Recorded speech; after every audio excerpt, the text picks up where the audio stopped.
today I want to talk about karma, because a lot of people, whether you have your beliefs, you have your doubts, you have your own intuition, karma is the realest thing. And like Nipsey said, whatever you put out in the world, don't think that you're going to get away with it. It comes right back to you. And this is the true saying. I'm telling you, it always catches up to you. It's no matter what you do, it's going to reflect on you and it's going to come back to you and it'll eat you up. So this one's about an old friend of mine, you feel me? And he was probably like 2 or 3 years older than me, so I kind of admired him being a little bully growing up, you feel me? And I always thought he was cool because he was around a lot of people that was cool. And it's not that I was following the crowd, but when you're younger, you know what I'm saying? You're young-minded, you kind of be influenced by what a lot of people do. You kind of pay attention to the contact that most people create, and you don't see all of who they are. You just see that the enterprise of the image they want you to see. And I got to say this because what goes around does come around. What you put out, you get back in. You make your deathbed, you got to lay in it. You do dirt, you get dirt. Or as God will say, every dog has his day. You reap what you sow. So this is the same homie that used to date my niece, and when they laced my weed that time, at the Four Corner Hustle, the Devil's Playground, and I'm bouncing chemical in my brain and everything. He's also done a lot of things to all his friends. He's like the worst friend you could have in the world because it's not one friend can't say that he hasn't done them that devilish. You feel me? And when you do a lot of devil's work, you live in that type of way. You know what I mean? It always catches back up to you. No matter what you do, you got to face reality of what you've done. It catches up to you with a hard cause. You know what I mean? And you got to reflect on that. So you feel me? He was the type of dude to drop out of middle school. What I'm trying to say, he was the type of person that, glorified in the streets. Because, when you're younger, that's supposed to be cool. But really it's not. You know what I'm saying? You have no credibility to be able to take care of yourself, to grow in life and better. It's not like he dropped out because he had better opportunities and he didn't need school. He just dropped out. So as you can mentally, as you grow up from being back then, you won't see it as much as when you're younger. But as you live, learn to do better, you can see that was a loser's mentality he had. No vision, no inspiration, no ambition, no motivation, no dedication to do better. No, not achieving no career goals, and time proves it because he still do the same thing. I guarantee you, even today, that he did when he was in middle school. You feel me? And he's older than me. So you feel me? Type of person that wasn't going to achieve nothing, never make his mother proud, don't accomplish nothing in life because he chose to stay stuck and entertain negativity and not blossom, not grow. You feel me? So he's done a lot of us wrong. You know what I mean? He's done all his homies wrong. Shout out to my homie DJ. Shout out to the homie Faye. Shout out to the homie Capo. Shout out to Ed. You know what I mean? And I remember the times he would get into it with his mom when she had told people not to be like her son, and he's not the best type of person to be around. Like, she'll straight up tell you. He'll end up start punching you in the face. And it's like, because you'll never expect a man to scoop that low or put his hands on a woman, but especially not his mother, with no care in the world. He'd get into it with his father, beat his father up, bust him up, bust his nose, all kind of stuff he would do. You know what I mean? He was just like an unfit man who still had the mind of a child. Like, everywhere he go, he just got to throw a tantrum, have a beef fit, act like a typical 2-year-old with no control and no order, and be so mad he ready to bust. Like Kevin Gates always say, 0 to 3 seconds, he'll just get the stupid. Like, you feel me? And it's like, I was with my cousin, I was with my niece, matter of fact, and we seen him. And when he was coming up the block, I was getting into, when you come from the streets, you always live your life as, what's the word I want to say? Survival mode. So you feel me? So you always prepared for whatever is yet to come. So you feel me? You stay ready so you ain't got to get ready. You feel me? Basically what I'm meaning is that when you live in a survival mode, you always want to be prepared for the warning sign, because the warning sign, after warning signs come, is destruction. So we was woke. You feel me? Guarded up. Head up high above our shoulders, and he was coming through, and he was just over here, he was over there, he was looking in the window, he was over here, like he was everywhere besides where he needed to be mentally. He was gone. His mind was also in the gutter. So it's like when you look at it, and it's like, yo, like we knew he was bugged out, you know what I mean? But you didn't know he was bugged out like that.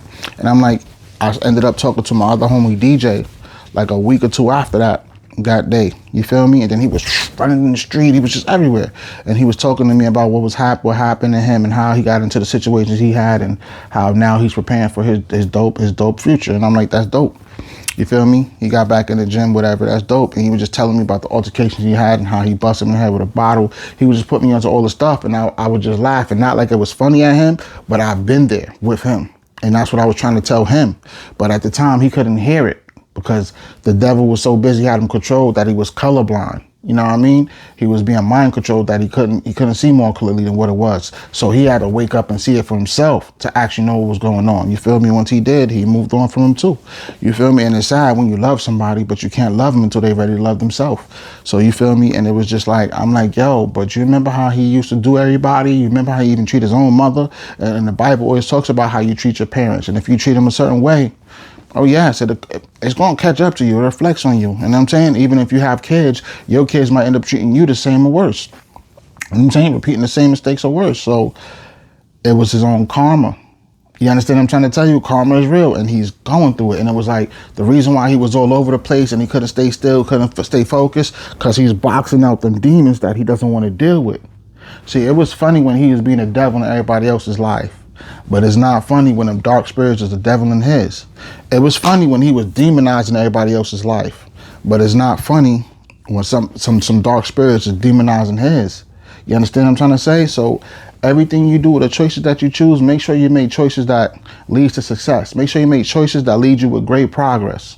You know what I'm saying? Make sure it's a purpose that'll have you to prosper. You know what I'm trying to say? Never become a project and do a project to somebody, because I'm telling you, what goes around comes around. And this was Lord willing, God's willing to show him. Because all of the things he's done in his life that is past is yet to come. And you feel me? And he's scared. He's running scared. He doesn't want to face it. But every time someone was coming to him with a warm welcome and open their arms with a warm welcome, open their heart to him, he was coming with fake love. I think Tink got a song called Fake Love. He was doing Fake Love. Tony Ayo got a song called Fake Love. Young Jeezy got a song called Fake Love. And what's her name? What's her name got a song called Fake Love? Drake. You know what I mean? And this is real. Because when you choose to show that, it's only a matter of time when people are going to finally see that that's just how you choose to be and move on. But the thing is, what you do to people is going to come back to you too. Somebody else going to give you the same energy that you're giving to somebody is going to come back, and somebody going to give it to you. And the thing is, most people, they don't mind doing it to somebody, but they don't like it when people do it to them. And it's crazy when it's like that, because usually when someone do you wrong, you want to just get back and tit for tat and rip them apart. And it's like, it's better to give it up to God. And eventually God will show you why, because you ain't got to worry about that on your conscience, and you ain't got to lose no sleep at night when God comes to ask you how you lived your life and you chose to be a better man instead of entertaining it like a mind of a child. Every altercation ain't got to be done with violence. Use your mind as a weapon, and when you do that, you get better results, and you teach everybody else a better purpose. Like, why give somebody negative all your attention when you can go and better your life, while theirs will be fully torn apart because they choose to stay stuck and repeat the same mistakes and worse every day, all day. And this is what God was showing. And he didn't see the warning signs when everybody kept trying to warn him before the destruction was going to happen in his life. And now he's falling apart. Sometimes he don't even want to leave the house. It's like he's in a dark space, and he got his head in the covers like a scared little boy because he don't want to face it. And it's eating him up inside. So I'm telling you, as an honest friend, as a seer, as a great philosopher, as a person with high vibrations, you know what I'm trying to say? To always remember to love yourself and love others and do better in life. Don't repeat the same mistakes or worse as people you look up to. Your job in life is not to be like somebody else's. It's to show you the better half. You know what I'm saying? It's okay to want to admire somebody, but don't idolize nobody. That we ain't God. You know what I'm trying to say? It's the God in us that makes us those amazing people. But you got to remember that's you too. So continue to be a better half of everybody else and be a better you. And don't entertain no one's negativity. And don't worry about the negative things that people do and say to you. It catches up to them before you even know it, before you even imagine it. And some people don't make it through. So you understand that saying when they say, please God, forgive them for what they not know what they do, because they know when God gets to them, it's going to be on the cracking.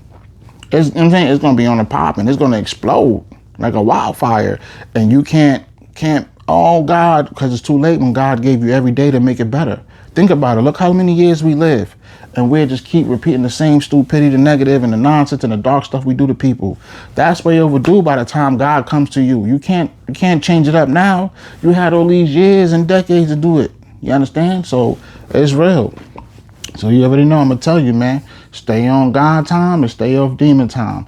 Stay off demon time and stay on God time. And remember, I got you, you got me, we got each other, and God got us.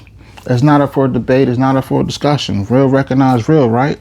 Okay, so say it with me. I got you, you got me, we got each other, and God got us. Now remember that every time the devil knock on your door, it's North Saeed, God's plan.